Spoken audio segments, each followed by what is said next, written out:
realise when the actual fire comes, the air is full of skeleton leaves, bits of burning branches, tissue. So you're talking a massive amount of fire.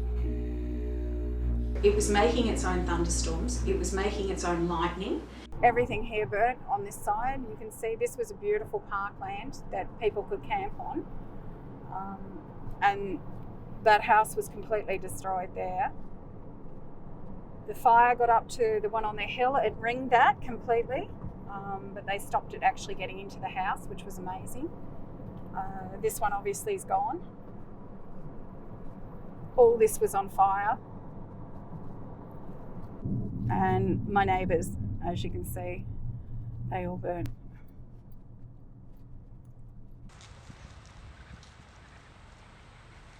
The fire was coming out of here from the roots under the ground, lifted all the concrete on the driveway, and there was branches everywhere, which we've cleaned up.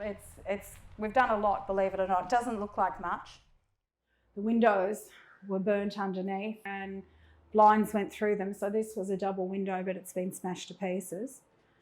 So we've had to pick glass. These floors are less than 12 months old, and they're probably wrecked in a lot of places because the glass came down into the cupboard and on the floor. You clean and you can't keep it clean, which everybody laughs at me because I keep cleaning it.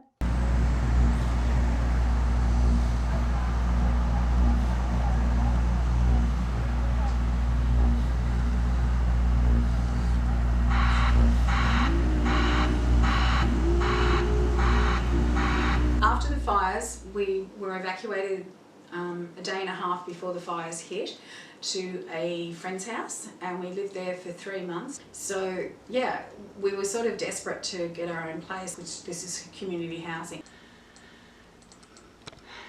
That's surrounding the town.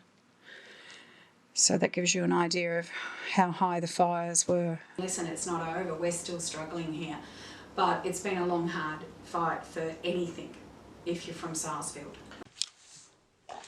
Okay, the fires that we're talking about are in southeastern Australia.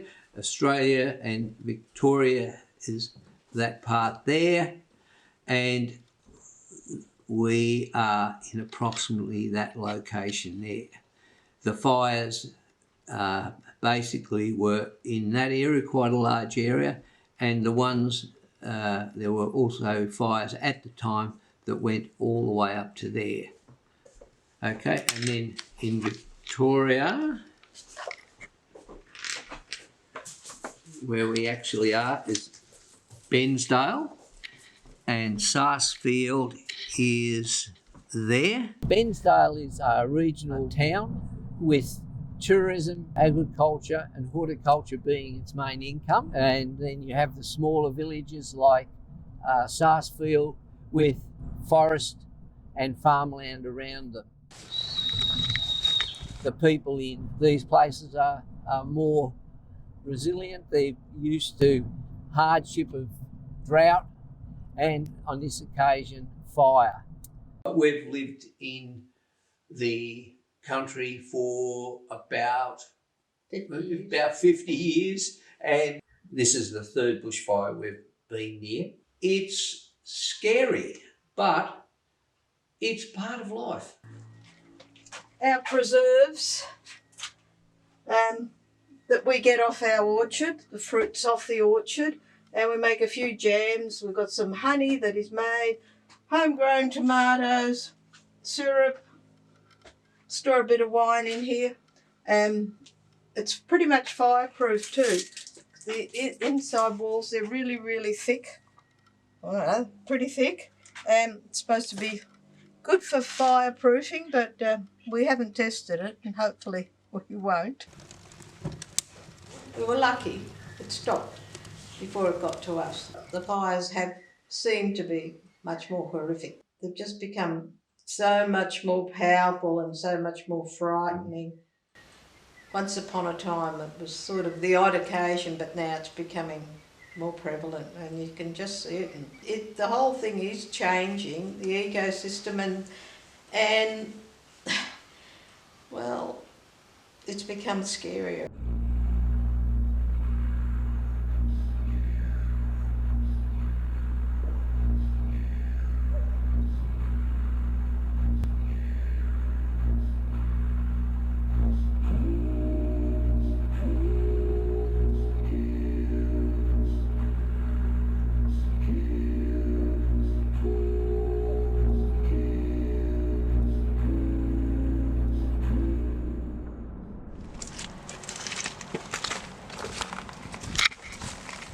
I've got 5 children in care, ranging from the age of 19 to 2-year-old.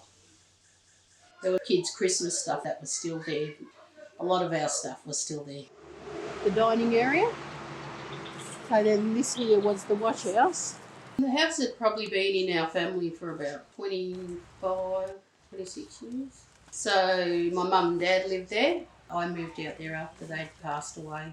But it was still that connection for the whole of our family as a meeting place for us, whether it be, you know, our cultural side, our Indigenous side, or what's happening within our communities.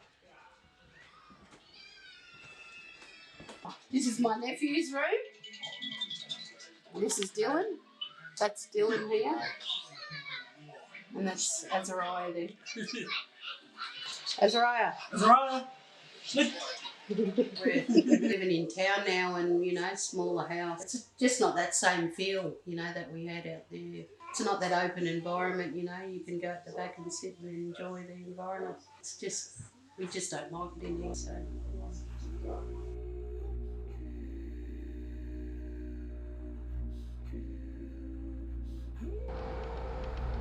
So we burned it down. I just started radiation treatment down at Trelby, which is about an hour and a half away.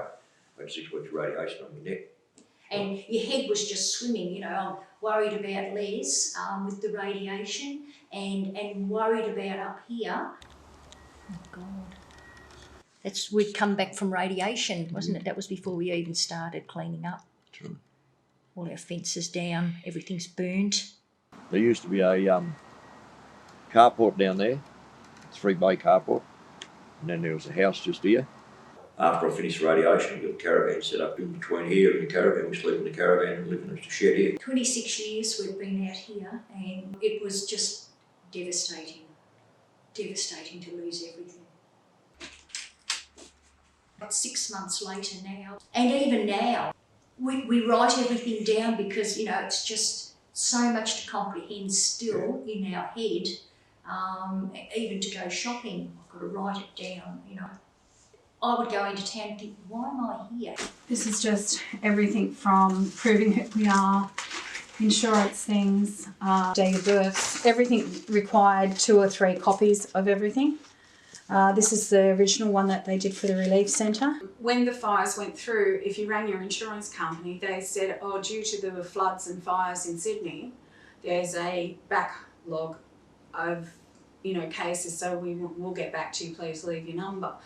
When we rang the bushfire recovery people, it was 48 hours before they could get back to you, and their excuse was because of what happened in Sydney.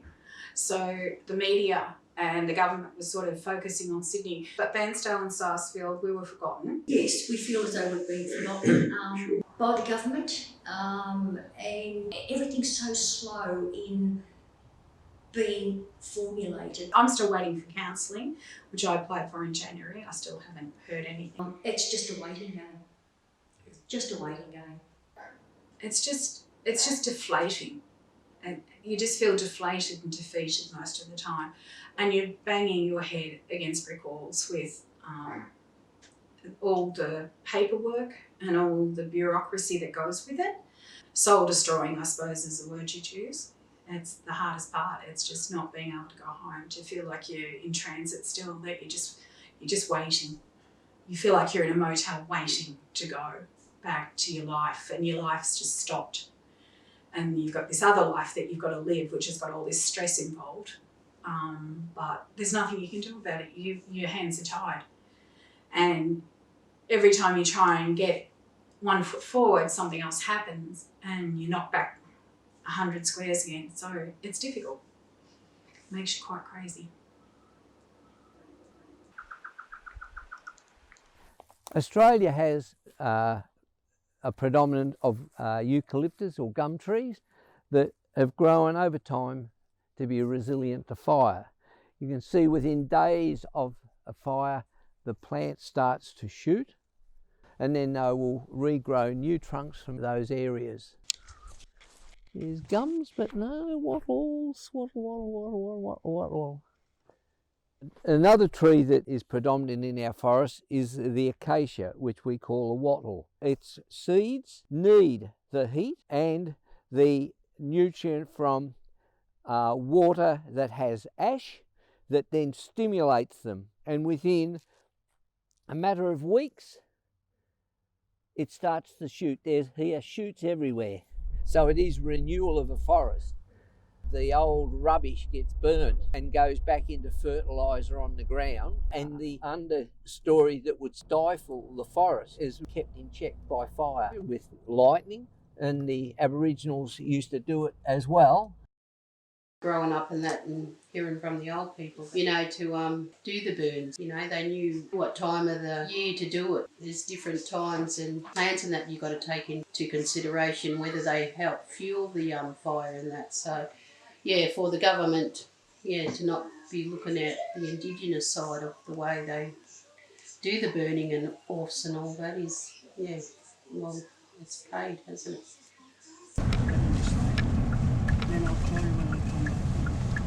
Healing for us, it's just being there in the environment, the land, the environment, you know, the past.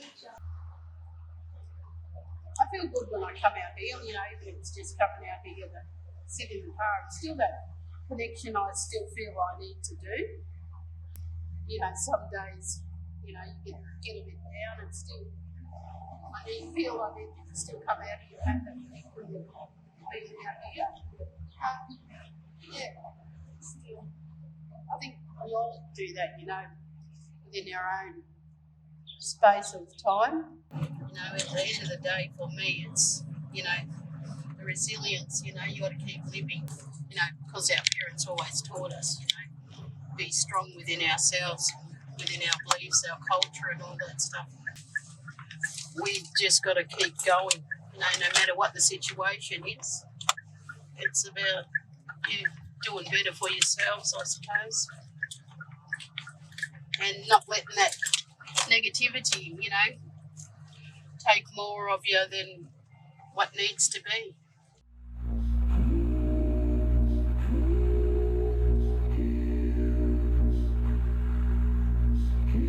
Since time began, Australia has been a country of fire. The forest is being renewed, and the people who have decided to stay, they're being renewed as well, and they'll never be the same again, but their life will be richer because of it. So after the fires, once the ash is settled and the rains come, then the grass grows. It's a rejuvenation. So before and after, this was a couple of days after the fires, and this is now, this was only a couple of weeks ago. The trees, the same. It's just amazing. It'll never be the same. Never be the same. But you've just got to, you know, just got to get on. You've just got to get on with it and take each day as it comes. Make it as homely as you can. It's been a constant, everyday job to get to where we are now. We've worked hard every day, clearing the block, moving trees and cutting wood and moving debris and so forth. Now that it's all clear, it'll be nice to see a new house being built. The sooner the better, so you can, Well, it's part of the healing process, yes. isn't it? Once you can get some sort of normalcy back in your life, that's what you need. It's the legalities that are holding everything back.